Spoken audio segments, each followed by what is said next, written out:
es jūs mīlu, mani zaķēni. Beidzot mežā bija atnācis pavasaris. Taurenī lidinājās no zieda uz ziedu, un sarkankrūtīši jautri dziedāja koku zāros. Čir, čir, čir, čir. Zaķēni saka rītu, kā parasti. Vispirms tie saberzēja savus mikstos putriņus, tad paēda pilnus puncīšus, nomazgāja mazas ķepiņas un cieši apskāvās.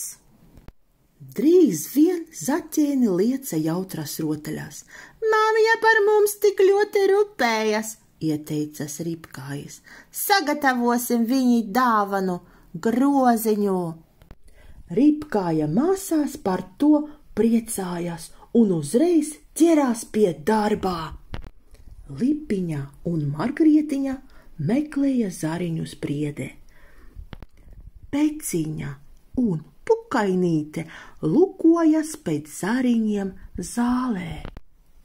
Čiu, čiu, Ripkājis pēkšņi izdzēta. Viņš nejauši bija pavilcis zariņu no putnu likstas. Atvainojiet, viņš iesaucās. Zaķēni no zariņiem pina groziņu. Burundūki vēroja notiekošu un jautri čaloja, bet zaķēni viņus nemaz neievēroja. Viņi pina grozu stipru, kā viņu mīlestība. Drīz groziņš bija gatavs, taču kaut kā trūka. Puķis! Pēkšņi iesaucās Margrietiņa. Zaķēni steidza plūkt košas un krasainas pļavas puķis, gundigas, Margrietiņas un zvaniņus. Maza Pukainīte pat atrada sarkanu āboliņu. Putni čivināja koku zāros, bet mazie zaķeni to nedzirdēja. Viņi darināja māmiņai dāvanu grozu. Grozs bija ļoti skaists, bet joprojām kaut kā trūka.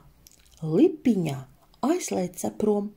Pēc brīža viņa atgriezās ar sulīgu kāzeni. Peciņa pasmaidīja. Māmiņai garšo ogas, viņa teica. Ogas bija gatavas un sulīgas. Zaķēniem tādas ļoti garšoja. Bites sanēja kazeņu krumāja, bet mazie zaķēni tas nedzirdēja. Viņi lasīja groza saldās ogas māmiņai. Beidzot, dāvana bija gatava. Zaķēni nesa lielo, skaisto, našķiem pilno grozu uz mājām māmiņai. Māmiņa viņu smaigi apskāva ar savam mikstājām, mīļājām ķēpām.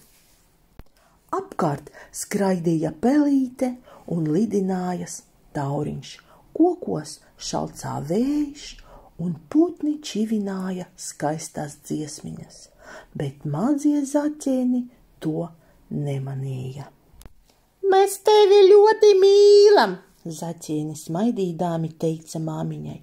Un es mīlu jūs, mani zaķēni, māmiņa atbildēja.